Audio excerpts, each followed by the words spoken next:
विद्यार्थियों धोरण 10 विषय हिंदी पाठ 12 एक नई शुरुआत लेखक जाकिर अली उपनाम रजनीश जन्म છે 1975 અગાઉ જે છે આપણે પાઠના કઠિન શબ્દો અને પાઠના સાર વિશે વાત કરી ગયા હતા તો આપણે એમાં જોયું કે ભાઈ કેવી રીતે પ્રોફેસર રામીસ અને એના સહાયક મિત્ર માધવન બેનો પ્રોજેક્ટ છે શરૂ થવા જઈ રહ્યો છે જે માનવ પ્રક્ષેપણ યંત્ર છે બનાવવામાં આવ્યું છે જે બે ભાગમાં વિભાજિત જોવા મળે છે એક છે એ પ્રોફેસર રામીસના પ્રયોગશાળામાં ભાગ રાખે છે અને બીજો ભાગ જે છે એ એમના સહાયક મિત્ર માધવનના ઘરે રાખવામાં આવે છે હવે આ પ્રોજેક્ટ જે છે એને ચાલુ કરવા જઈ રહ્યા છે પ્રોફેસર રામીસ છે એ કોમ્પ્યુટર ઉપર છેલ્લું કમાન્ડ છે એ આપી દે છે અને પડદા તરફ નજર કરે છે અને એના મોઢા ઉપર એક સરસ મજાની ચમક છે જોવા મળે છે ત્યાંથી આપણે આગળ જોઈએ કે कुछ ही पलों में कंप्यूटर ने प्रोसेस रेडी का सिग्नल दिया કે જેવું પ્રોફેસર રામીસ કોમ્પ્યુટર ઉપર છેલ્લું કમાન્ડ આપે છે કે તરત જ કોમ્પ્યુટર ઉપરથી રેડી માટે જે સિગ્નલ છે એ બતાવી દે છે प्रोफेसर रामीस ने अपने सहयोगी माधवन को फोन पर अलर्ट किया और धड़कते दिल के साथ कंप्यूटर 40 चैम्बर में प्रविष्ट हो गए और अगले ही क्षण माधव प्रक्षेपण यंत्र अपनी जटिल प्रक्रिया को संपादित करने में व्यस्त हो गया હવે જેવું સિગ્નલ બતાવે છે રેડી માટે કે તરત જ પ્રોફેસર રામીસ એના મિત્રને માધવનને ફોન કરીને કહી દે છે કે ભાઈ અહીંથી ચાલુ થઈ ગયું છે તું તારું કામ ચાલુ કરી દે છે આ છેલ્લી વાત કરી અને તરત જ પોતે છે એ એના ધડકતા દિલ સાથે એ મશીનમાં પ્રવેશ કરી જાય છે અને સામે પક્ષે પણ તરત જ આ પ્રક્રિયાઓ છે એ કઠિન રીતે એમાં ગોઠવાઈ જાય છે અને ચાલુ થઈ જાય છે दूसरे छोर पर बैठा हुआ माधवन दम साथे कंप्यूटर स्क्रीन पर आंखें गड़ाए ઊભી રહેતા હવે માધવન છે એનો સાથ તો આપે છે પણ એનું દિલ પણ ધડકે છે કે ભાઈ ખરેખર આમાં સક્સેસ ચાલશે એટલે તરત જ પોતે છે એ આમ કમ્પ્યુટર ઉપર આંખ ઝાંકીને બેસી રહે છે प्रोफेसर का शरीर अपने मूल तत्वों में विभाजित होना प्रारंभ हो गया અને પ્રોફેસર રામીસનું શરીર જેવું અંદર પ્રવેશે છે કે તરત જ એ મૂળ તત્વોમાં વિભાજિત થવા માંડે છે अब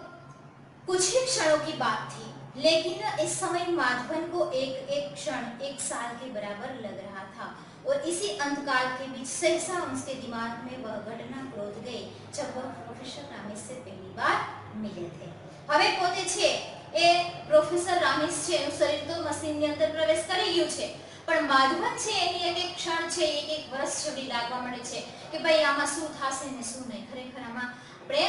સફળતા મળશે કે પછી નહીં એમ કરતા કરતા પોતે છે એટલા વિચારોમાં ખોવાઈ જાય છે કે પોતે પોતાના જે એના મિત્રને મળ્યા હતા એ દિવસો છે એને યાદ આવવા માંડે છે वह ऐसा ही एक गर्म दिन था जब वह प्रोफेसर रामीस के जिगरी दोस्त आनंद मेहता का सिफारिश पत्र लेकर पहली बार उनकी लैब में पहुंचा उस समय वेकम अपने कंप्यूटर पर झुके हुए थे પોતે એ પ્રોફેસર રામીસને મળે છે એ પહેલો દિવસ છે યાદ કરે છે કે કેવી રીતે પોતે છે એક કવર લઈને એના મિત્ર મેગાના કહેવાથી એ પોતે પ્રોફેસર રામીસને મળવા માટે જાય છે એની પ્રયોગશાળામાં જાય છે તો પોતે કોમ્પ્યુટર ઉપર કંઈક કામ કરી રહ્યા છે माधवन का परिचय जानने के बाद प्रोफेसर रामीस ने सहर्ष उसे अपने साथ काम करने की अनुमति प्रदान कर दी હવે પ્રોફેસર રામીસ છે એ એનો બાયોડેટા આપે છે એનો ઓળખાણ આપે છે અને પછી પ્રોફેસર રામીસ છે એની સાથે કામ કરવા માટે એને સહમતિ આપી દે છે माधवन ने एक नजर प्रोफेसर के कंप्यूटर पर डाली पर जब उसे कुछ समझ में नहीं आया तो उसने पूछ ही लिया सर आनंद सर ने बताया था कि आप किसी विशेष प्रोजेक्ट पर काम कर रहे थे પોતે છે માધવન છે એને કોમ્પ્યુટર સ્ક્રીન ઉપર નજર કરે છે તો એને કંઈ સમજમાં આવતું નથી એટલે પોતે કંઈ સમજાતું નથી એટલે તરત પ્રોફેસર રામીસને પૂછે છે કે ભાઈ મારો મિત્ર આનંદ છે વાત કરતો હતો કે તમે કંઈક અલગ જ પ્રોજેક્ટ ઉપર કામ કરી રહ્યા છો वह ऐसा ही एक प्रोफेसर रामीस ने माधवन के चेहरे की ओर देखा जैसे कि वे यकीन कर लेना चाहते हो कि माधवन से अपने प्रोजेक्ट की बातें शेयर की जा सकती है या नहीं હવે પ્રોફેસર રામીસ છે એ પહેલા તો માધવનના ચહેરા ઉપર જોવે છે અને ઓળખે છે કે ભાઈ ખરેખર આની સાથે બધી વાતો છે એ શેર કરી શકાય એમ છે કે પછી નહીં हवे हालांकि माधवन के साथ आनंद की संस्तुति थी, लेकिन फिर भी उन्होंने माधवन की आंखों में झांककर उसे परख लेना उचित समझा। પોતે છે એને ખબર છે કે ભાઈ એનો મિત્ર આનો મિત્ર એક જ છે, બેની ઓળખાણ છે, પણ પેલા જે છે એ માધવની આંખોમાં જોઈ લે છે, એની ઓળખાણ છે એ કરી લે છે। उन्होंने एक लंबी सांस ली और फिर अपने ड्रीम प्रोजेक्ट मानव प्रक्षेपण यंत्र के माधवन को बताने પોતે ઊંડો શ્વાસ લે છે અને પછી એને લાગે છે કે નહીં આની સાથે વાતો કરી શકાય છે, એટલે પોતે માનવ પ્રક્ષેપણ યંત્ર પોતાના પ્રોજેક્ટ વિશે બધી વાત છે એ માધવનને કરે છે। प्रोफेसर की बातें सुनकर माधवन का मुंह आश्चर्य से खुला ही खुला रह गया અને પ્રોફેસર રામેશની વાત સાંભળી ને જાણે કે માધવન તો ડૂબી જ ગયો। એને ખૂબ આશ્ચર્ય થયું કે ભાઈ આવું કોઈ પ્રોજેક્ટ હોય ને આવું ખરેખર શક્ય બની શકે। आखिर जब उसे रहा न गया तो वह पूछ बैठा, सर क्या वास्तव में ऐसा संभव है?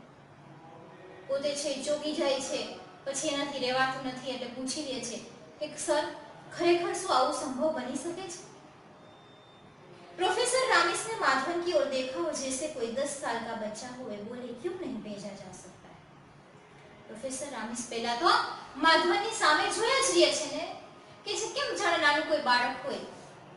પણ પછી પોતે કહે છે કે ભાઈ શા માટે કોઈ વસ્તુ અસંભવ છે જ નહીં, આપણે ધારીએ એ બધું કરી શકીએ છીએ, તો આપણું શરીર છે એ શા માટે ન મોકલી શકીએ? कहते हुए प्रोफेसर रामेश एक क्षण के लिए रुके, पर माधवन की ओर से कोई प्रतिक्रिया व्यक्त न तो वह नहीं। આમ કહી અને પોતે છે પ્રોફેસર રામેશ છે રોકાઈ જાય છે, પણ માધવન તરફથી અને કંઈ પણ સામેની प्रतिक्रिया મળતી નથી, એ તો ઊંડા શોકમાં પડી જાય છે। उन्होंने अपनी बात आगे बढ़ाई, अरे भाई ये तो तुमने 5वीं क्लास में ही पढ़ा होगा कि प्रत्येक वस्तु एक विशेष प्रकार के अणुओं से मिलकर बनती है। હવે એને સમજાવે છે કે ભાઈ તું કદાચ 5મા ધોરણમાં જેવું ભણ્યો હશે કે કઈ પણ વસ્તુ હોય એ બીજા અણુઓ સાથે મળી અને પછી એ બને છે। अणु परमाणु से मिलकर बनते हैं और किसी परमाणु को आकार मिलता है, उससे उनके भीतर मौजूद इलेक्ट्रॉनिक प्रोटॉन न्यूट्रॉन के कारण પછી એને સમજાવે છે કે ભાઈ અણુ છે એ પરમાણુ સાથે મિલે છે, મળે છે, પછી એમાં જે मौजूद तत्वों છે इलेक्ट्रॉनिक प्रोटॉन न्यूट्रॉन वगैरह। हाँ, ये तो बहुत सामान्य सी बात है। माधवन ने उनकी बात का समर्थन किया। હવે માધવન છે કઈ બોલે છે કે ભાઈ હા તમે જે કહ્યું એ તો સાચી વાત છે અને પોતે એમાં સમર્થન આપે છે, સાથ થોડો ઘણો આપવા માંગે છે। હવે यदि हमें किसी वस्तु की संरचना को समझना हो तो क्या करेंगे? हम उसके अणु परमाणु का अध्ययन करेंगे। प्रोफेसर बातों सिलसिला आगे बढ़ाया, यह ठीक वैसा ही है कि मशीन के अंदर के पलपुर्जों की बनावट और उनके कार्य करने की विधि। આ પણ કંઈક આવું જ છે કે જેવી રીતે કંઈ બનાવવા માટે અણુ પરમાણુ મળીને જે એના બને છે એવી જ રીતે અહીંયા પણ આવી જ રીતે બનશે કે ભાઈ આ મશીન છે એની અંદરના જે કલપુજો જે ભાગો છે એ આવી જ રીતે બનાવવાના છે, આવી જ કંઈક એની રીત છે જોવા મળે છે। હવે છે એ પોતે માધવન છે એ શાંતિથી પ્રોફેસર રામેશની વાત છે એ સાંભળે છે, પણ આજે જે છે આપણે સુધી રાખીએ છીએ, આગળનો પાઠ છે એ આગળના પીરિયડમાં બનશે।